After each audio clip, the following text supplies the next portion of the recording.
Thank you for stopping by Nurture Small Business Podcast. I am your host, Denise Cagan. If you're looking for stories that lift up women business owners, both in their personal and professional lives, you are at the right place. As always, if you like what you hear on today's podcast, please share it. You have my gratitude for doing so. Welcome to another episode of Nurture Small Business. Today, we are joined by a remarkable training expert who specializes in the way business owners approach building and nurturing their teams. You would be surprised how much a great onboarding for new team members either makes or breaks their perception of your company. Today's guest is a seasoned professional with a keen focus on optimizing human capital for organizational success. Welcome to the show, Dr. Tanya Robertson. Hey. Hi, Denise. Thank you for having me. Absolutely. So I love your background. I love the stripey up and down. Can't call it a sine wave because it's not quite a wave, but it's abstract and I love it. So we'll start there.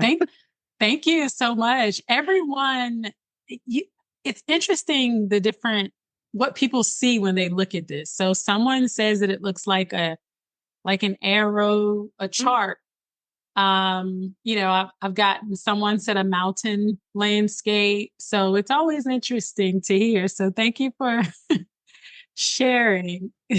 No problem. Tell me a little bit about yourself. I know you're in the Maryland, DC area. So tell me a little bit about your business and what you're doing these days.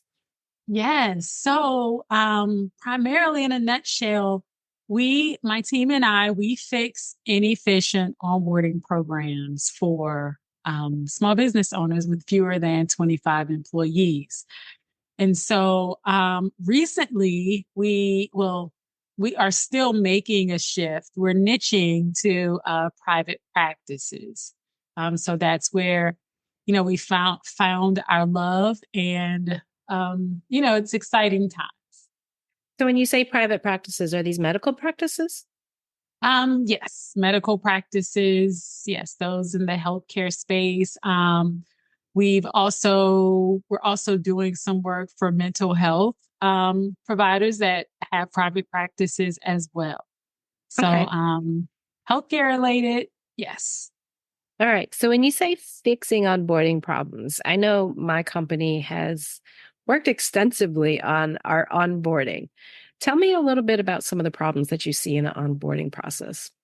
Oh, goodness. Where do I start? So, for example, the entry point I'd like to say is that, everyone hires with great intentions. There is the idea that, hey, once I hire, I'm just going to have all of this free time and I'll be able to go sit on the beach, take all the vacations in the world, and new hires are going to solve all of my time freedom problems. And so the realization all across the board, this typically happens for everyone, Denise. After that hire, it's like, hey, what do I do with these people? Like, there's the realization that I have to have a plan for these people. And so, there is more work that has to be done as it relates to building a relationship with the new hires. As I mentioned, making sure you have a plan in place, because most people don't have that plan in place after they hired and they thought that all of their dreams were going to come true because they were just going to dump everything they had here and go live their best life. And they quickly realize when they don't have that plan, then that new person becomes a burden to them. And because that new person becomes a burden, usually the business owners, they begin just hating business and hating the whole aspect of onboarding and hiring. So that's what I typically see. So not having a plan. And so the plan, what are some of the elements that need to be in that plan? Well, first, depending on where you are, so If a business owner is just starting out, maybe with their first hire, one of the things that I always suggest that we do is a strategy session. And so when you think about strategy, it's primarily just the foundation. We're sitting together or having a virtual session and really ironing out, making sure that they have clarity around the business mission, the business vision, and all the intricate details of the direction that the business should go. Once that is super clear, then it becomes easy for us to attach, if you will, an onboarding and a training plan for the new folks that are coming in. So what type of tools do you use for the onboarding processes? So for the onboarding process, can you give me a little more just to make sure I'm For instance, my company, like I said, we've worked extensively on our onboarding. The very first thing that we did was survey our employees internally to find out how their onboarding went. And we discovered that it was stressful for about 50% of them. Okay. A little bit over 50% the very first time we did that survey. So we're like, okay, we need to do a better job. What are the things that we can control out of this? And so we took a look at it. And, the first tool we used obviously was a survey platform. We used Microsoft, so it was just Microsoft Forms. But then we started integrating some other things into it, like Asana that we use for tasks and organization. We also integrated in, we have a learning management system now that has all the trainings, the things that, even though we hire the person because they have a very specific skill set, they don't know how we do things. And so we set those up with not SOPs specifically, that's primarily video training, but we also use OneDrive and SharePoint to host our SOPs. So what kinds of tools do you bring to your clients?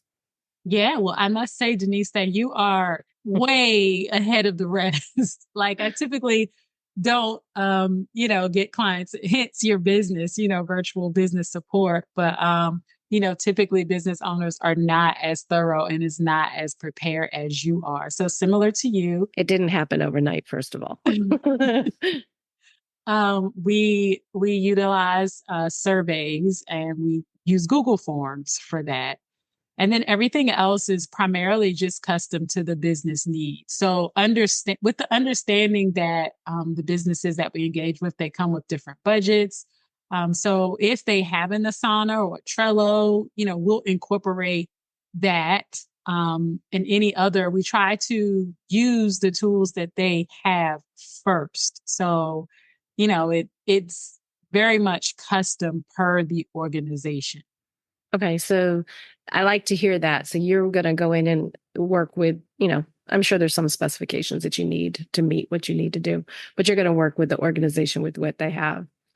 Yeah. So we start there first. Yeah. Go ahead. Because the goal is we understand the small businesses. I mean, resources are limited, most CEOs are wearing 50 gazillion hats and just trying to keep the business afloat. So, I mean, while we do have our service offerings, at a cost and we try to keep them reasonable, we also, as part of our needs assessment for the business itself, we identify, hey, what do you have, if anything?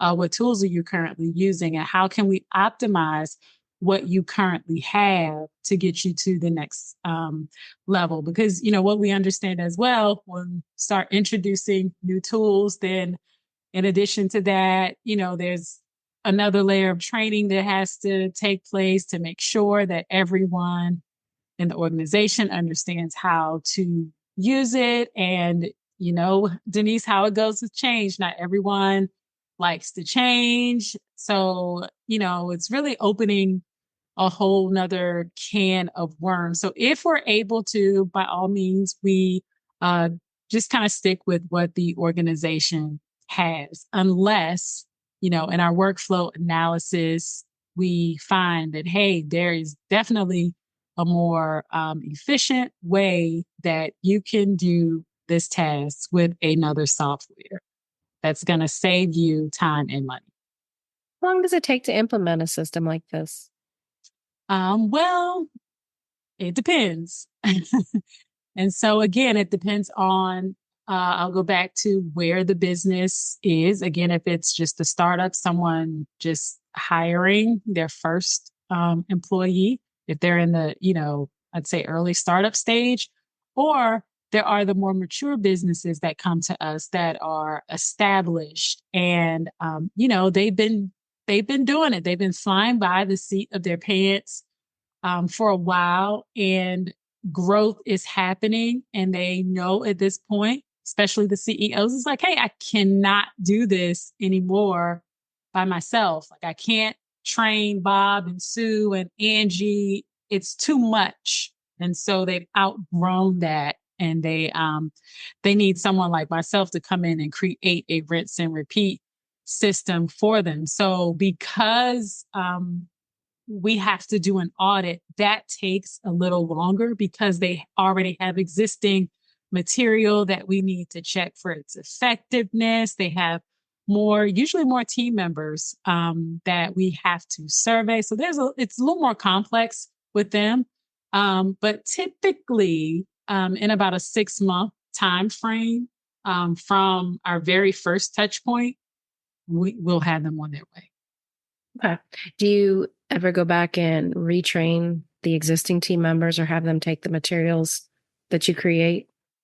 Absolutely. So we also have afterwards, we have an ongoing support service in which, we support after for all of our clients, like once we're done, because we're relationship driven. We're a boutique employee onboarding firm. And so with that, we really pride ourselves on relationships and making the clients that we work with feel like we are friends, family, cousins. And so, once we're done, we're not really done. We're still just a phone call away. So that's where our support comes in. And, we recommend an upskill plan to just keep them refreshed on the material that, the onboarding material.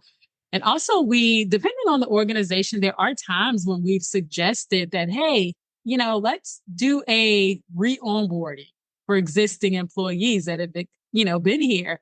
Onboarding, we don't always see it as like, though it's commonly associated with new hires, there are instances in which, we've suggested, hey, let's put a pin in this, press the pause button, and let's do a reorientation or onboarding type of event for, program for every new and existing to just orient them to, the mission, the vision, refresh them on the goals, where the company's going, just to really help them to get a feel of where the opportunities that are available for them within the organization. So it's just like a renewed sense of purpose for the team, for the organization as a whole. And it's worked very well. That makes perfect sense. My team, when we develop new trainings, like for instance, we created 2 Asana trainings, and we had my team member who's been here probably the second longest. I had her go back through them, and she's like, I didn't know that you could do this in Asana. So, I mean, they learn things all the time by, capturing that new material. And I would suspect that material, even the onboarding things, are still tweaks and things going on to that material, fairly regularly. Oh yes. Yeah. There's always, as the businesses evolve and, yours or anyone else that's listening, we're always looking for ways to do things more efficiently. And so, during that kind of like reorientation phase, it's a great time as well to analyze that workflow and to say, hey, are we using Asana effectively? What things can we do? What training perhaps maybe the vendor will provide to us to just ensure that we are maximizing our workflow in that area. And do you work with clients? I know you said, 2 to 25 or under 25 employees, and that you're niching towards medical practices. Do you take other types of clients? Oh, absolutely. Yes, absolutely. We do. We Okay. take other clients. We work with other small businesses.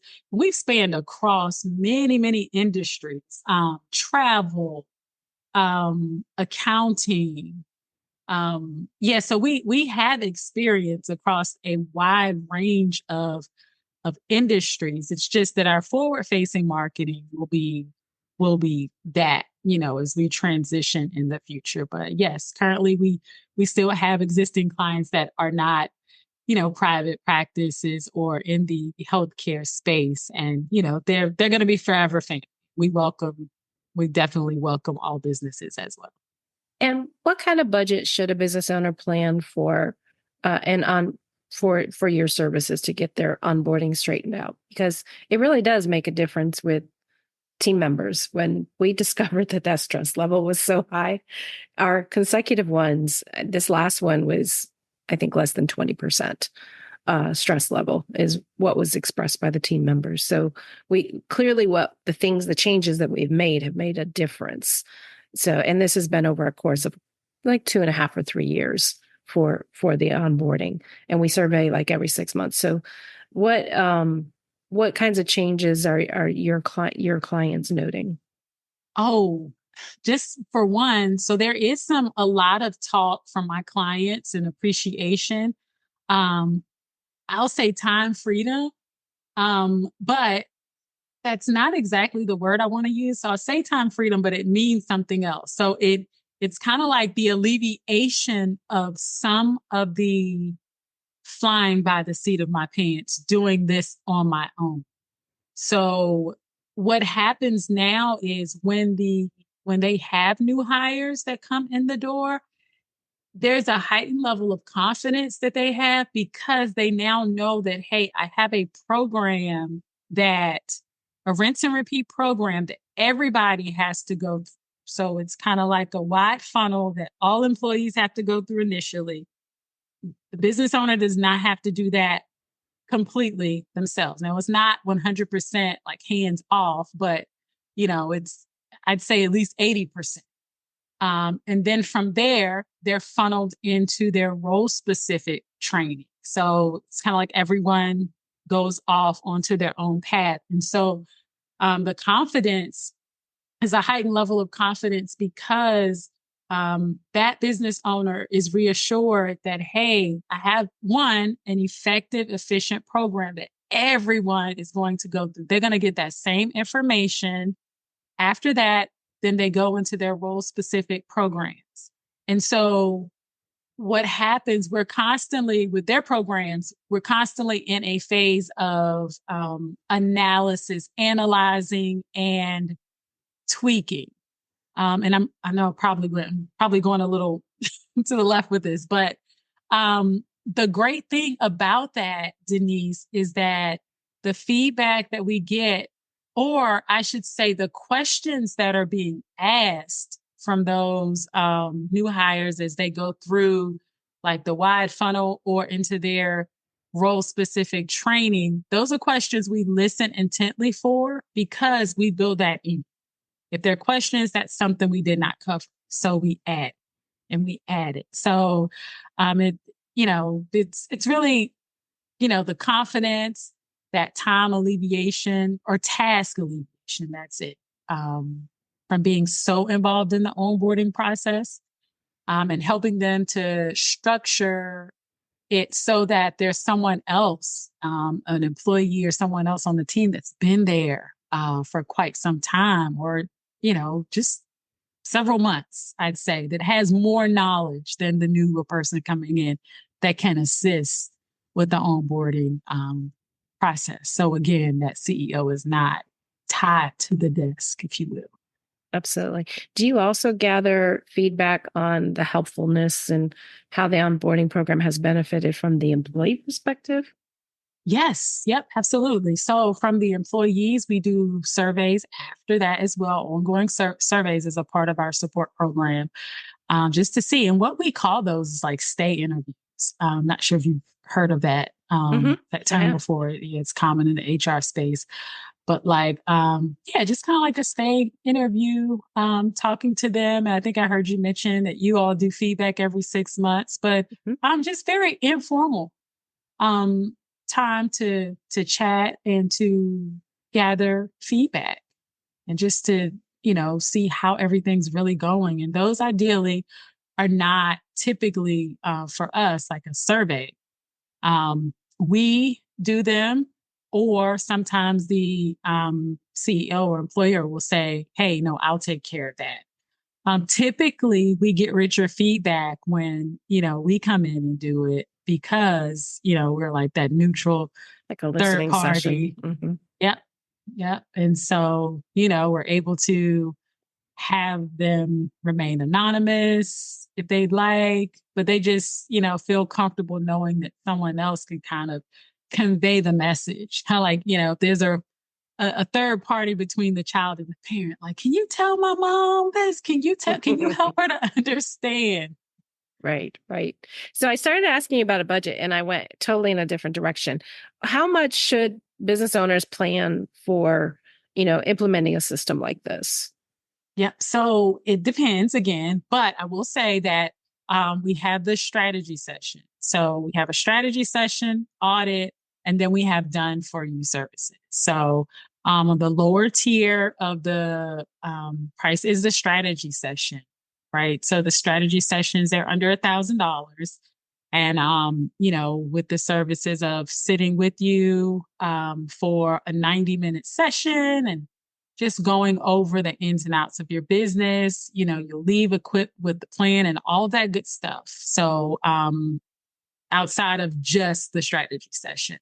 And then we have the audit, which is definitely, it's a little more complex and intensive on our team, and also just the information that we gather and present.